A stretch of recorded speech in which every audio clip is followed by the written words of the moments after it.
Gospodine Vučenoviću, kakva osjećanja budi 4. avgust kod vas? Evo, sada smo i čuli izveštaj iz Knina. Moja osjećanja su pomešana, znate.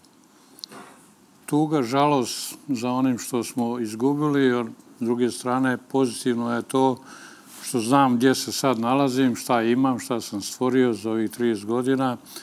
Za mene i ovo moje pokoljenje, a verovatno tako i većina drugih protjeranih Srba. Ja moram reći da ovaj broj koji ste vi spomenuli nije definitivan, nije potpun, zbog toga što je Butros Gali 15. maja 1993. godine u Ujedinjenim nacijama podnio izveštaj da je Hrvatska do tada, znači za 2 godine, protjerala 251.000 Srba sa područja van zaštićenih zona Ujedinjenih nacija. To znači van zona u ondašnje Republike Srpske Krajine. Prema tome, ta brojka od 240-50 je skoro pa 500.000, znate. Tako da, mislim, to ne bi trebalo zaboraviti, to treba uvijek govoriti, jer je stravično podatak da toliko ih ljudi jednostavno tamo više nema. Istina je da se jedan mali broj vratio tamo, žive u uslovima koji, mislim,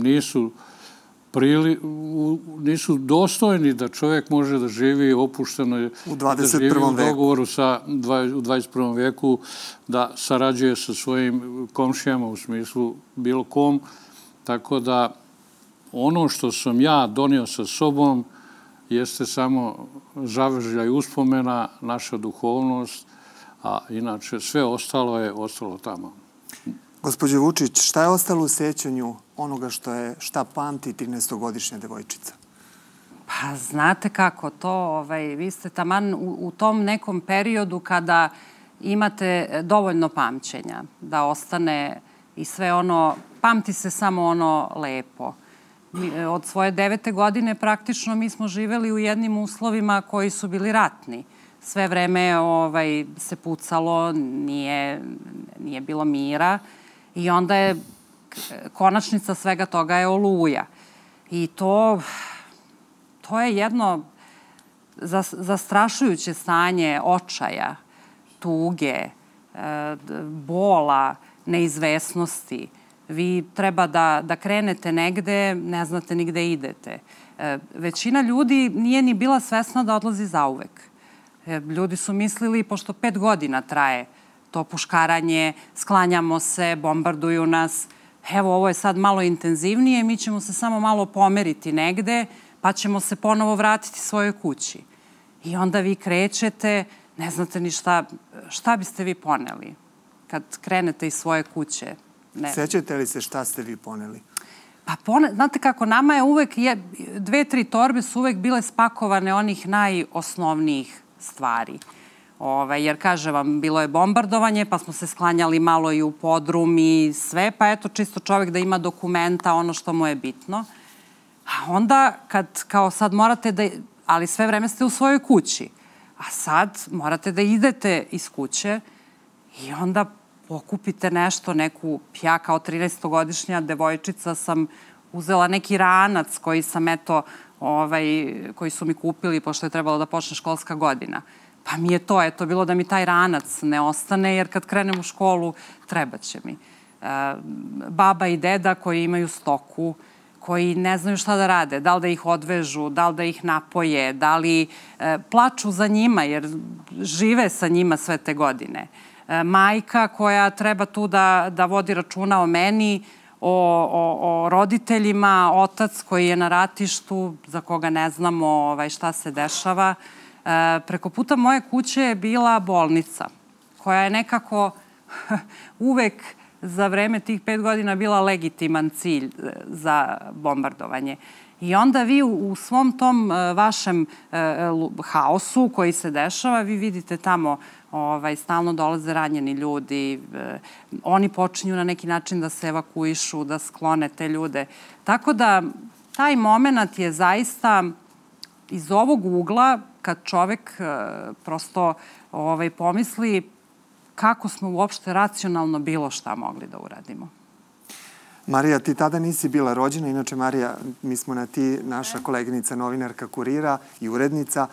Nisi bila rođena, ali šta su ti pričali roditelji, bake i deke? Ja sam ih uvek ispitivala o tome jer je to meni bilo zanimljivo da slušam, da znam šta se desilo, jer smo se 2005. zapravo i vratili u Hrvatsku da živimo. Bilo mi neverovatno da vidim razrušene kuće, da vidim sve te stvari koje su ostale i da se to desilo samo nekoliko godina ranije. Pričali su mi kako je to bilo. Mama je tada bila trudna i nije htjela da beži. 4. augusta im je rečeno da se beži, da se ide do Bosanskog Petrovca, a za dalje će se vidjeti gde.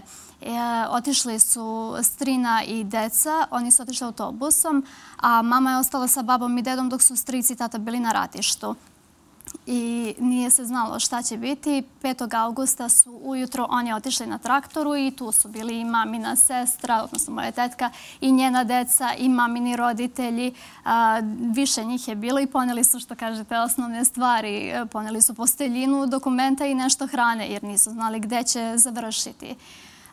Posle toga, kad su oni krenuli, tata je došao sljedećeg dana kući, a stric je odmah otišao sa ratišta do Bosanskog Petrovca. Oni su bili na Ličkoj kaldrmi. Video je da nema nikoga kod kuće, pustio je stoku i kaže da je išao po selu, da je pomagao starima koji su ostali, koji nisu mogli da beže.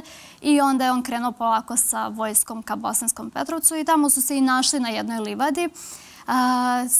Bili su do predveče tamo i rekli su im onda kao da idu dalje i oni su krenuli preko Manjače dalje da idu ka Srbiji. Sat vremena nakon što su oni prošli tu Petrovačku cestu, desila se ta tragedija, odnosno taj zločin na Petrovačkoj cesti gdje su stradali upravo ljudi iz Donjeg Lapca koje su oni i znali. Kad su došli do granice, već došli su do Pavlovića Ćuprije, tamo ih je dočekalo neprijatno iskustvo, odnosno poslala ta vojska na njih. Nisu im dali da uđu u Srbiju. Tata je tada rekao da nema ko da vozi traktor i da on mora i prešao je da vozi traktor i pustili su ga. Međutim, stric nije mogao. Slali su ih nazad da idu na ratište i onda je i stric, kao i većina drugih, kroz kukuruze prešao u Srbiju. I o tome ćemo posle nešto pričati. Gospodine Vučenoviću, kako ste se vi pomirili sa činjenicom da je Knin pao? Da li ste to očekivali? Da li vas je iznenadilo to što ste morali da napustite svoju kuću?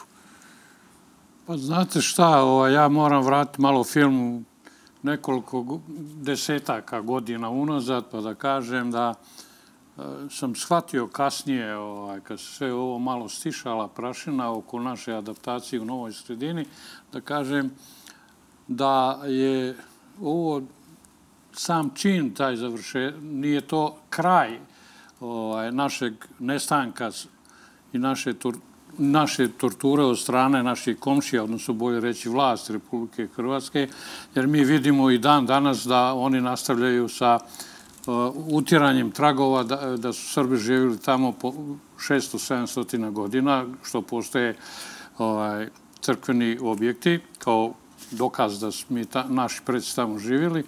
Međutim, što se tiče tog osjećaja, ja sam bio ubeđen da inače do rata može doći prije negdje druge nego u ondašnjoj državi Jugoslaviji. To je moj osjećaj bio. Ja sam živio u mješovitoj sredini. Znate, ali je činjenica da kažem, podaci o kojima su mi znali i nismo znali su nas upućivali po priči više naših starijih da se može desiti nešto zlo koje se dešilo naročito 1941. do 1945. godine i to je ono što je stvaralo strah kod nas i na nek bojazan da će se nažalost to desiti.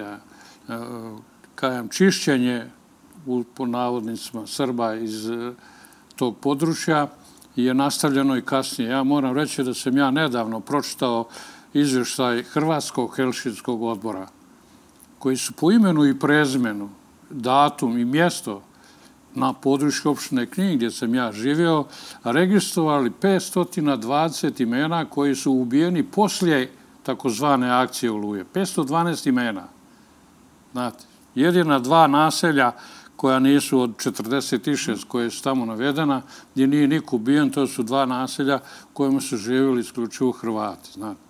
Međutim, ja sam imao dobrih prijatelja i rodbinske neke veze, mješovitih po nacionalnosti, a i bio sam u Kninu dosta puta i imao sam prijatnih, da kajem, momenata sa nekim, da kajem, Hrvatima s koje sam znao od ranije, ali bilo i neprijatnih. Međutim, šta ćete, ima svak svoje pravo na svoje neko mišljenje, ali da toliki neka srbomržnja, ne znam zbog čega i zašto. To se ne stišava, reklo bi se i dan danas. Nove provokacije svakodnevno stižu iz Hrvatske. Prati malo ta zbivanja u Hrvatskoj.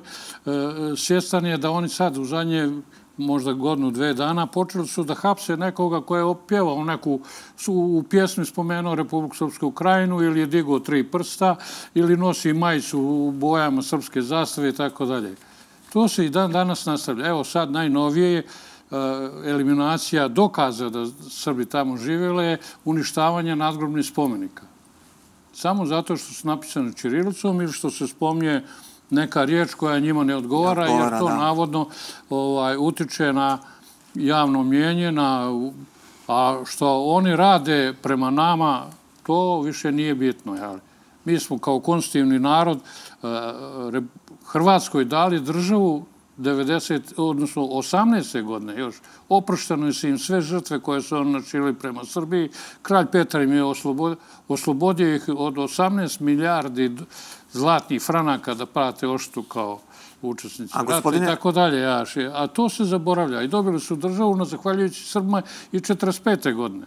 Premda nije ona funkcionisala kao država, ali je faktički u okviru ta granica iz 45. godine danas postoji država Hrvatska. Kako je izgledalo vaša evakuacija? Vi ste iz sela Koljane, da kažemo. Ja sam čitao, pripremajući se za ovaj razgovor, jedan vaš intervju gde vi kažete da ste oklevali sa polaskom jer ste čekali vest o sinu gde je, poslat je na front na Baniju bez bilo kakve obuke. I evo, citirat ću vašu izjavu: čim sam seo za volan, stvorila se masa ljudi koja je grabila za ivice prikolice kao davljenici za čamac. Ukupno 27 ljudi koji su visili sa prikolice i njihove oči su molile. Kako se toga sećate? Ja sam se zatekao u kući zbog toga što je žena, tetka jedna umrla koja je nosila isto ime kao i njena majka. Meni su javili da je njena majka umrla, da nema ko se hraniti, da dođem, znate. Tako da sam došao kući, eto, za svu sreću, jednim dijelom za sreću, zato što nije suprugna majka bila nego tetka, iako i to tragedija na neki način, jer nemate ko da sahrani ovu pokojnog. I desio se taj napad preko noći, da jednostavno u prvom momentu sam pomislio da nešto grmi, ali u to vreme nije bilo oblačno. Kad sam izišao napolje, shvatio sam da se vrši granatiranje. Oni su granatirali ne selektivno, gdje im je palo na pamet. 2 kuće u mom komšiluku su pogođene iz granata, a mi smo od centra grada u neki kilometar možda vazdušne linije bili. I tokom dana počeli su ljudi već polako da odlaze. Panika, to je tuga, žalost, plač, nejač, ne znaš više gdje, kuda, razne informacije dolaze. Ja sam bio u prvom momentu odlučio da ću ostati u Kninu, u svojoj kući. U krajnjem slučaju otići, rekao, tamo u kasarnu gdje je bio UNFOR, jer znam da nikom ništa nisam loše učinio i da nemam razloga da se bojim. Nažalost, da sam ostao pitanje šta bi se desilo sa mnom, jer mnogi su okončali svoj život tada.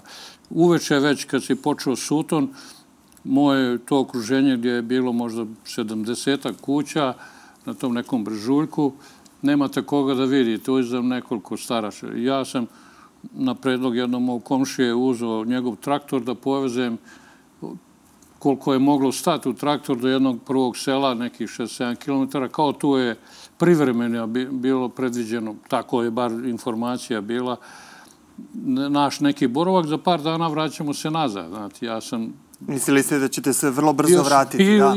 Bio sam ubijeđen da ćemo se vratiti i desilo što se desilo. Ja nisam ni znao koliko nas ima na traktoru, odnosno u prikolici. Tek kad smo došli poslije 3 dana u Sanski most, tamo da malo prenoćimo, ne znam, pošto je to bilo 3., 4. noć koja već nespavanja, onda su nas tamo popisivali, kao morali su da popišu sve ko je došao odakle, i onda su mi rekli da nas ima 27, čak nisu ni vjerovali da je to na jednom traktoru, nego 2-3. Mogu li te scene da se zaborave?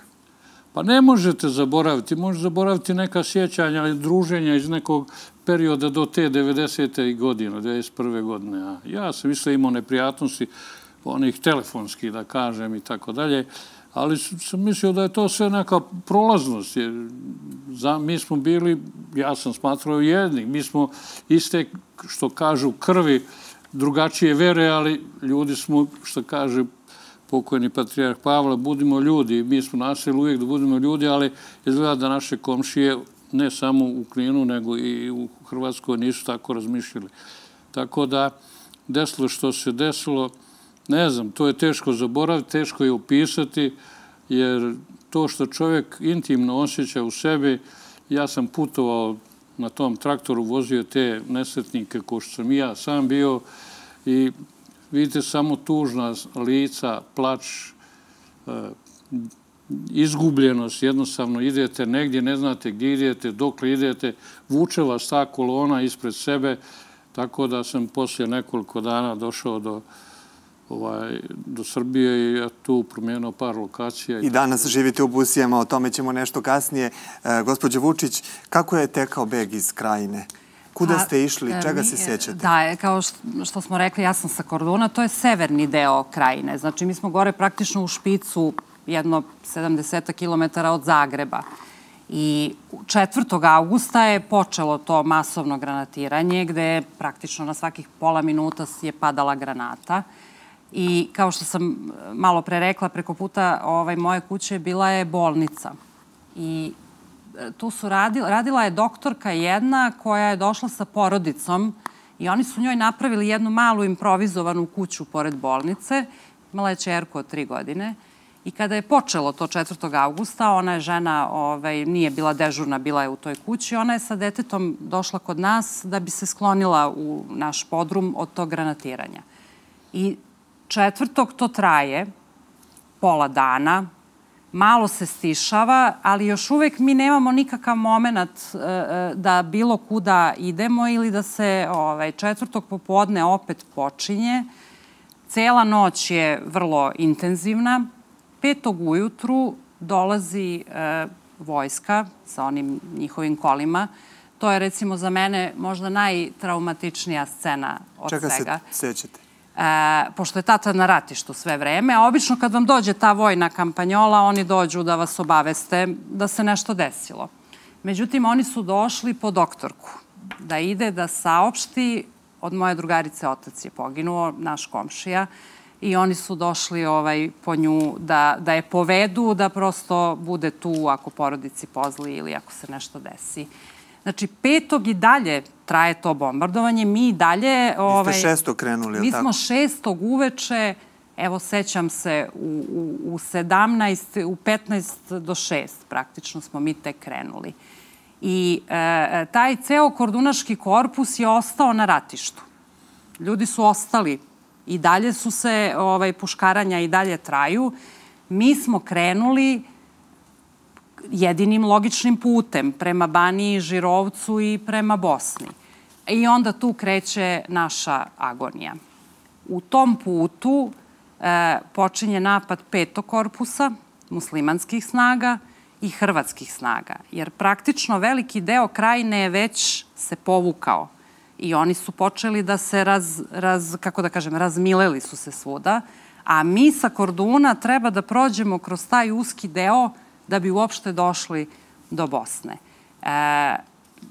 U tom metežu svako je krenuo s čim je mogao. Neko sa automobilom, neko s traktorom, neko, ovo što vi kažete, ljudi su prihvatali koga god, bili su čak i autobusi. Hvatali su se za slamku spasa. Da, i autobusi koji su tu bili postojeći, pa ko nije imao prevoz da uđe u to.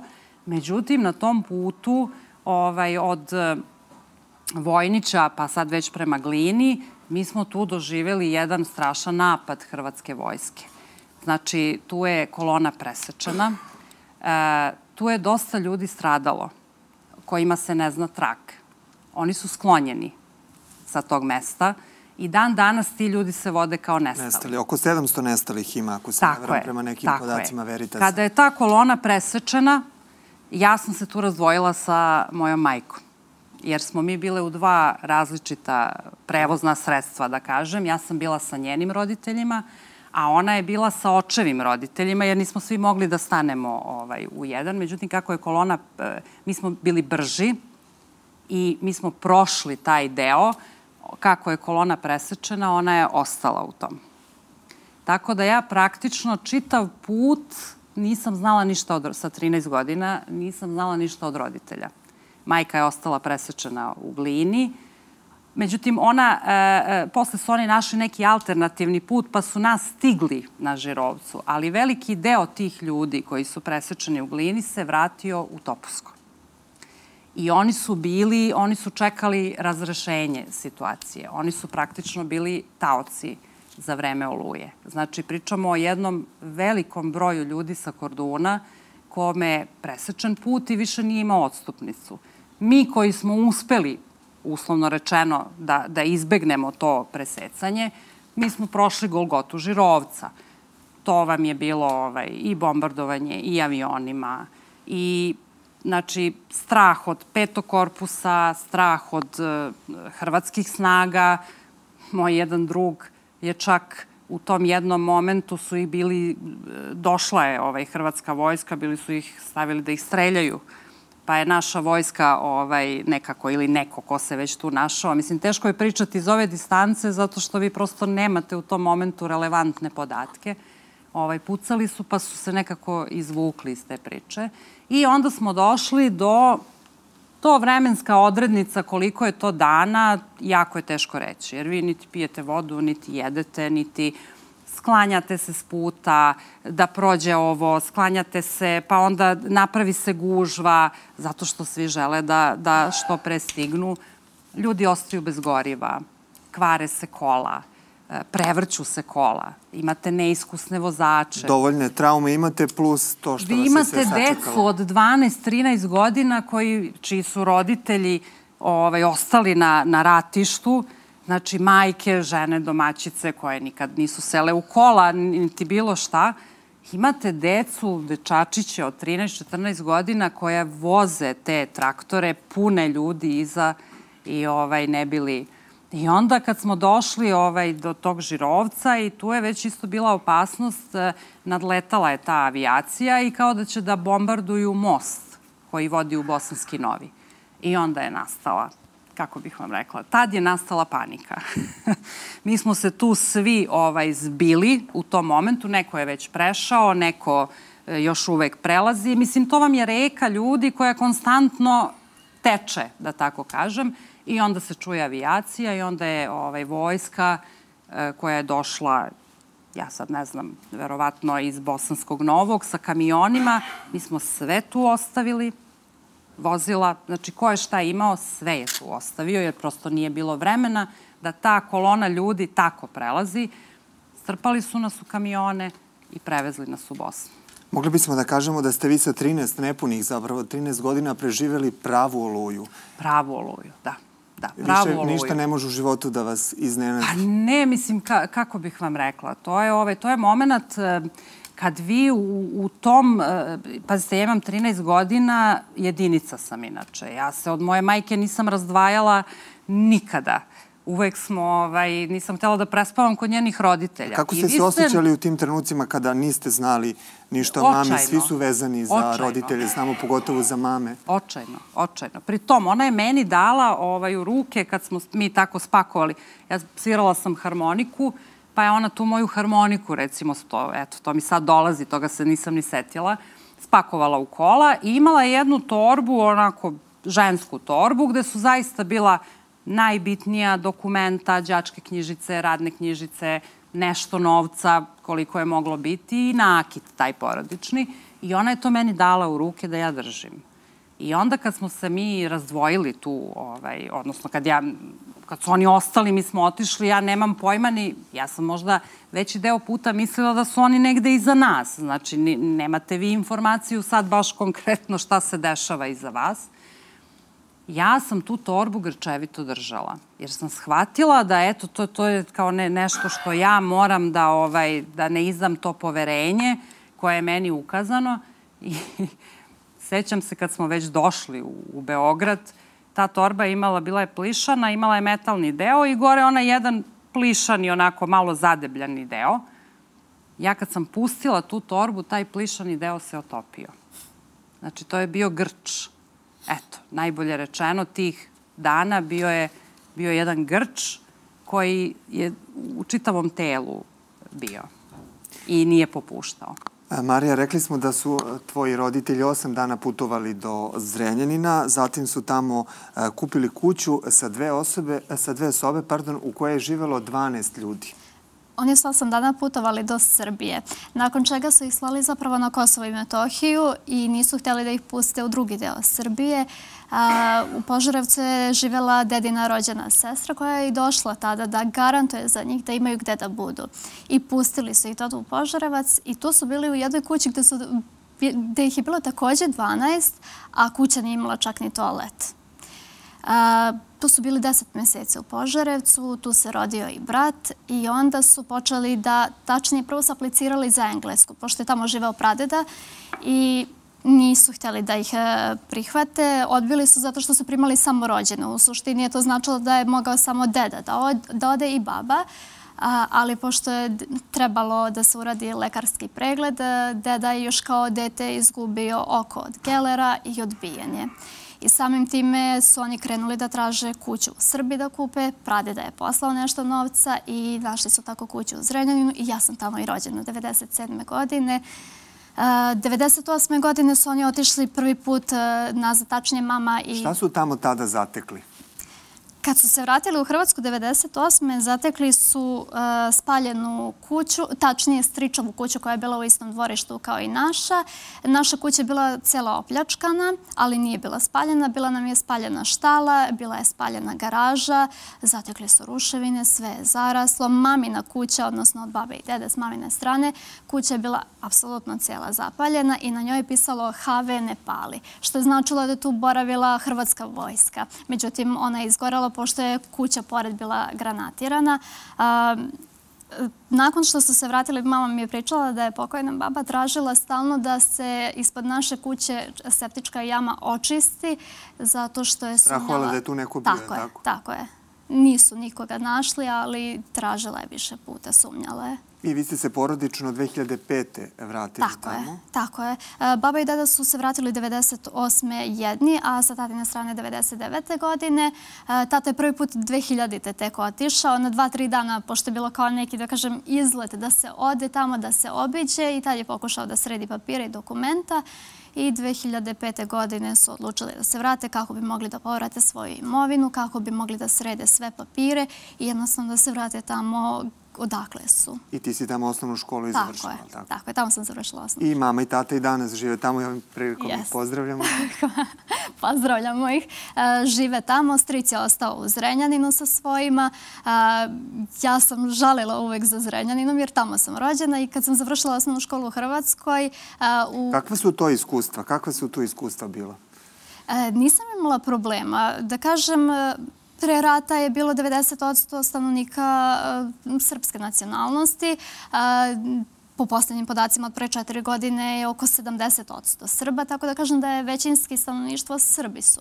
Ali dešavala se, na primjer, situacija u osnovnoj školi drugari iz razreda koji se druži sa nama Srbima u telefonu kao pozadinsku sliku ima gde se pali srpska zastava, kao dete u osnovnoj školi. A da li je bilo nekog etiketiranja? Ne.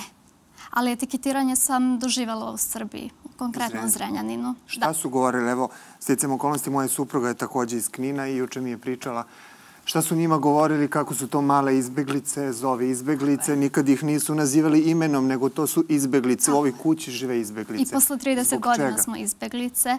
Ne znam zašto. Kao da mi tu ne pripadamo, mi smo njima Hrvati srpske vere. To jest srpske nacionalnosti, pravoslavne veroispovesti. Mi njima tu ne pripadamo i to se dešava posle 30 godina. Konkretno, baš kad je bila korona i onda kad su bile ograničenja da se ne može izlaziti, bilo je samo nešto određeno u kom periodu i sedeli smo u dvorištu u Zrenjaninu i prolazila su 2 čoveka ulicom, ne znamo ko su i samo smo ih čuli kako su prokomentarisali ovdje vam žive izbeglice. Da li je danas bezbedno da se živi tamo, da se odlazi? Znam da ti vrlo često ideš kod mame i tate. idem, bezbedno je. Mislim, uvek bude neki incident da se desi nekome, nije sad to, da kažem, potpuno bezbedno, ali to je od osobe do osobe. Jednostavno, kao što kažu, u svakom žitu ima kukolja, tako i tamo, a tako i negde drugde. Ali da kažem da je bezbedno, jer moji tamo žive već dugo, 20 godina kako su se vratili, nisu imali nikakve probleme i lepo se uklapaju tamo i svi se slažu. I čak su 2010. godine dobili od države obnovu, sredili su kuću i sami su uspeli da steknu sve i da to negde vrate u ono stanje. Ali da kažem da su prvo počeli od nule. To izbeglištvo je bilo da svi krenu od nule. Gospodine Vučenoviću, nemamo još mnogo vremena, imam još nekoliko pitanja za sve vas. Da li ste se vi vraćali tamo posle 95. Da, vraćao sam, išao sam dosta puta, više puta. Neka je prva se vratila 2003. kad mi je otac umro krajem 2002. I tražila je da joj se stavi donji dio kuće prizemlja, da ona koristi, a gore Hrvat neki stanovao na spratu. Bio i dole u prizemlju, ali uselio. I ovo naglašavam zbog toga što je ona bila u ovom uredu za povrat imovine, da podnese zahtjev, da je se da na korištenje naša kuća, njena kuća. Šefica tog ureda je njoj rekla, vi imate pravo da tražite, ali vi u vašu kuću možete useliti tek kada vam stanar iznad vas da saglasnost. Znači, Hrvat ima prioritet koji je došao usput, da kažem, iz Bosne u odnosu na vlasnika kuće. To je odnos hrvatske vlasti prema nama. A koliko je Hrvatska uradila da se što više krajiških Srba vrati tamo? A Hrvatska još uvijek radi da se što manje Srba vrati. I oni koji su otišli da se vrate ovamo, što je činjenica da se više vratilo ovamo nego što je ostalo. Znate, ja moram reći, za vreme tog nesretnog rata, 1991. godine je poginuo jedan Hrvat u Kninu, svojom krivicom, ali desilo se što se desilo. Međutim, 1995. kad su nas protjerali, Hrvati ulaze u Knin i ubijaju jednog muslimana samo zato što im je rekao da oženio Srpkinju i još troje Hrvata, jedan bračni drug koji par stvari, i ovaj treći, njih troje su, po mojim saznanjima, jer su živjeli u istoj mjesnoj zajednici gdje i ja, imali su negdje oko 250 godina. Samo zato što su za vreme Krajine živjeli sa Srbima. Nikakvih problema nisu imali. A oni su poslije toga stavili na jedan objekat tamo neku ploču sa natpisom, kao u ovom objektu su zatvarani Hrvati, silovane Hrvatice, ubijani i tako dalje. I sad taj mladež, da kažem, koji je došao u Knin, čita to i nema drugog saznanja i misli da su takvi Srbi kako što piše tamo, znate. To je jedno i dalje trovanje i stvaranje zle veće krve nego što jeste. Znači, možemo da zaključimo da Oluja i dalje na neki način traje? Oluja i dalje traje.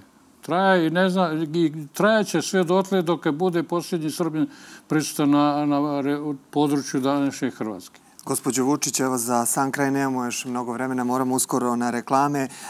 I vi danas također živite u Beogradu, mama ste 2 sina i pišete pesme o Krajini. Izdali ste do sada 2 knjige. Tako je. Pa to pisanje pesama je, eto, neki izduvni ventil, da tako kažemo, i psihoterapija. A samo ću se osvrnuti na ovo što je gospodin Vučenović rekao. Hrvati vrlo perfidno rade. Oni su formalno pravno sve obezbedili, a suštinski ništa.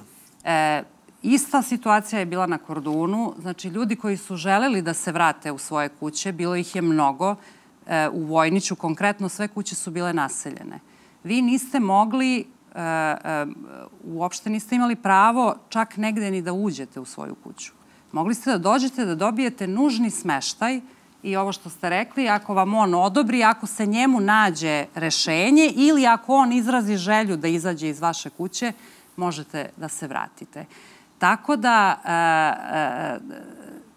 danas imamo mnogo situacija gde se hapse ljudi, ali hapse se, znate kad? Kad dođe leto.